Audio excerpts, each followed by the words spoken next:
I didn't actually screw that in. It was just so it looked, you know, a little prop here. Looks like I'm doing something when I'm doing nothing. Might as well do something while you're doing nothing. Let me tell you a little story about how this room is going and how my life is going.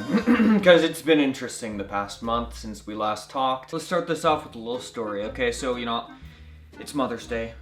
It's when you celebrate your mom, right? I'm driving to Mother's Day with my wife, who's very pregnant at this point. You know, I'm not a gift giver. That's not my calling. That's not my gift, is gift giving. You know, some people, their love language, they say is, what is in my pocket here?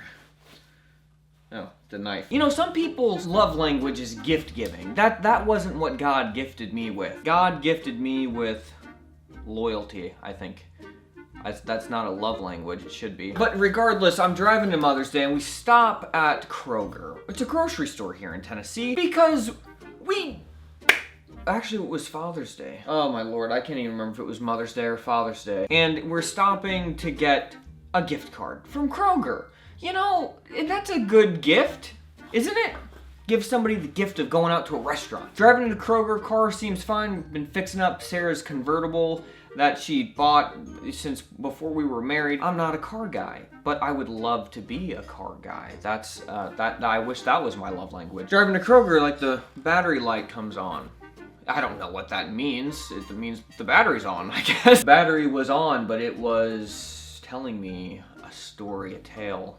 A dark tale. We finally get to Kroger. I let Sarah out of the car, just hop out, get the gift card, run back in the car. As soon as I just have I don't even turn the car off because she's gonna be in there for like 2 seconds. I'm just sitting in the car and the car just starts to slowly die. So I'm like, oh no. I pull in right into a parking spot as the car is dying and it's just slowly rolling. I brake and there's no power to the vehicle. What's this about? Father's Day is ruined. It's ruined. I call, hey, my car, I think I just need to jump. They come, it's like 5 minutes from their house. Jump the car. This happens sometimes, you know, your car needs to jump. Car doesn't start. Do it again. Car doesn't start. Leave it charging for 10 minutes, start it again. The car doesn't start. I'm freaking out. So what the heck, we just leave the car there, we get into our sibling's car, we drive to Parents' Day, then we're like, hey, let's go back and just see if we can maybe figure this out, okay? So we come back. Open up the hood. That's something that you should do when your car's messed up. That's the first thing you should do. Open up the hood. The belt.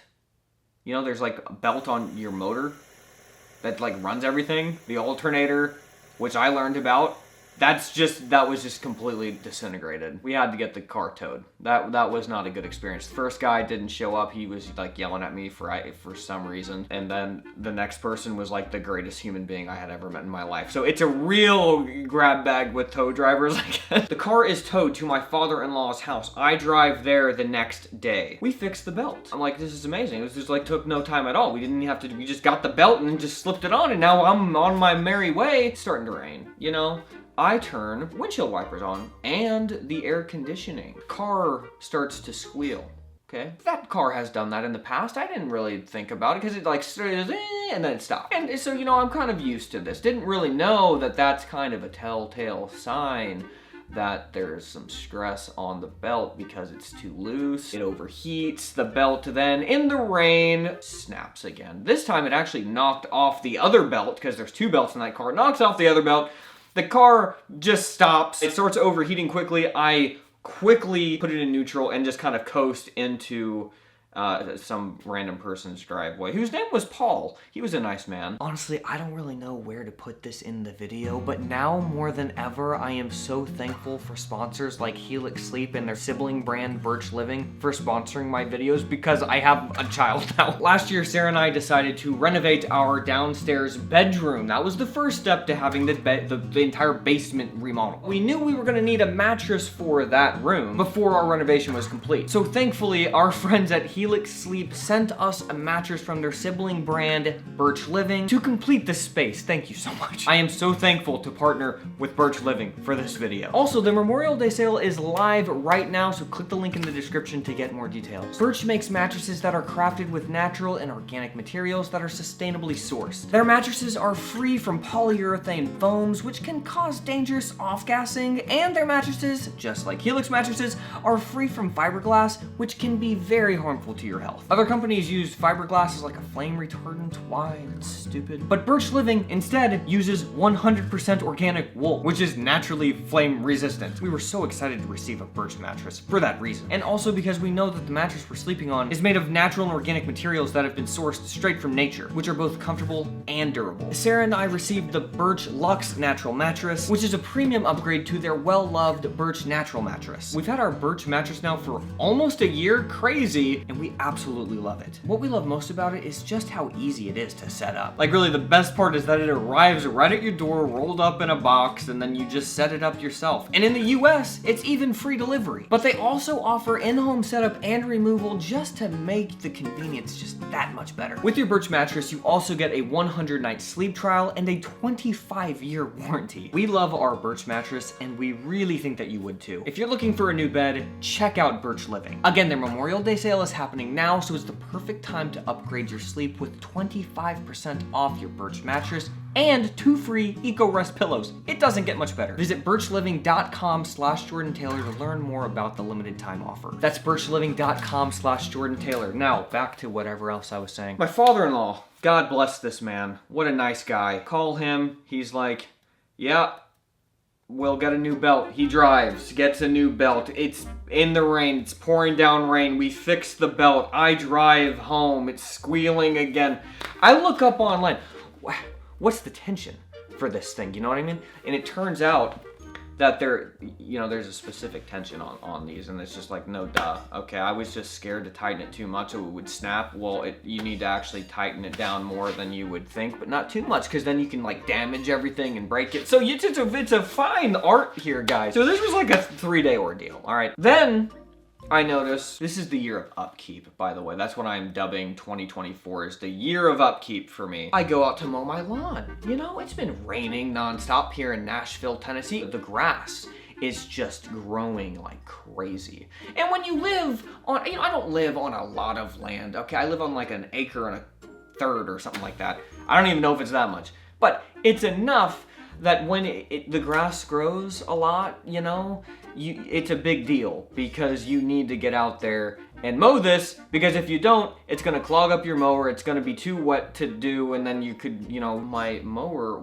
had an insane amount of oil underneath it. It's not even a mower, technically, it's a mini tractor, it's like lawn, it's a garden tractor. I could literally put a front end loader on this thing and like carry stuff. Now, it's basically just like a glorified wheelbarrow, to be honest with you, but it's an older mower, okay? And, but when you upkeep these things, again, that upkeep, when you upkeep them, they're really, really nice, but I don't know how to upkeep things. That's what I'm learning this year. Turns out that the steering cylinder, which is something I didn't even know existed, that's what, when you turn your steering wheel, that steering cylinder is what the hydraulic oil goes through and turns the tires. It's just one of those things that you take for granted that, some very nice, smart people came up with. So I wasn't about to just have this mower fixed by somebody else. Because why? Well, it was gonna cost $1,000 to have somebody do it for me.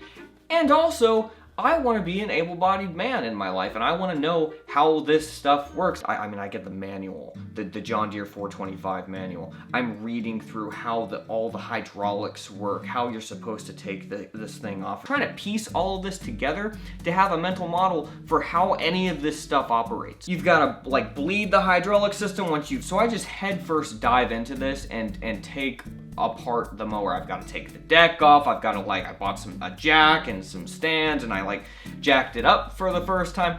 And I really started to get very frustrated because it was very difficult to do and to wrap your mind around when you don't even really know what hydraulics is and how all this works. But I've always wanted to be the kind of person who takes things apart, takes mowers apart, takes cars apart, engines, and puts things back together and kind of like refurbishes stuff. I think that would be like the coolest thing. But there's a lot of steps that it takes before you can get to where that is kind of a ease of mind. So I was just getting ridiculously frustrated. I was getting so mad. It was late at night. I really needed to mow. Didn't get the mower fixed the first day. Didn't get it mowed.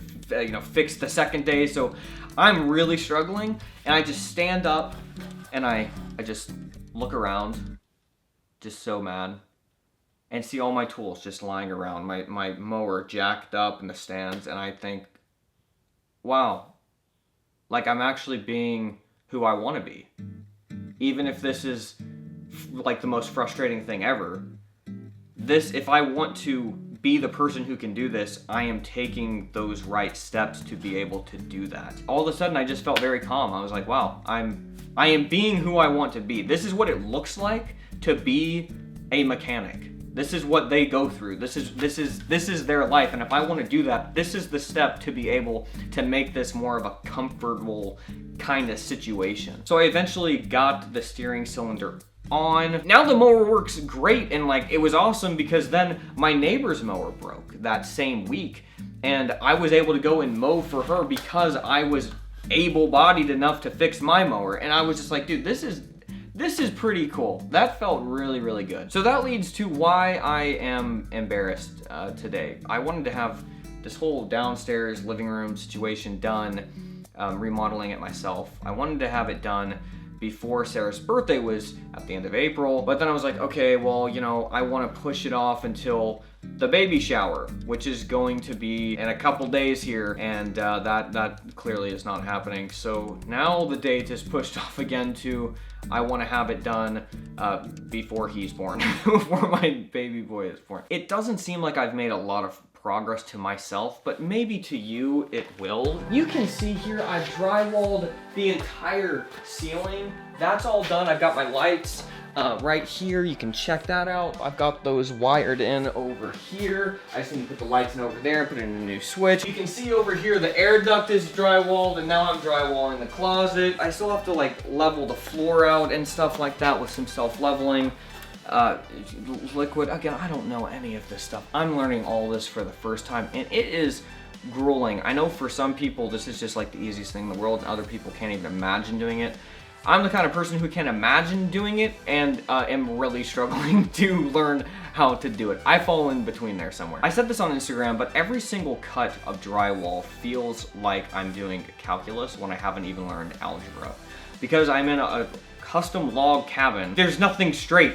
You know, you've got beams that are kind of like this, you've got some that are like this. So, you know, thank you guys for sticking around. I'm telling you, next time I give you guys an update, I will have this done. I'm literally going to have to, because I will stay up all night long. Next time I see you, I will probably have a baby. Wild. Very, very excited.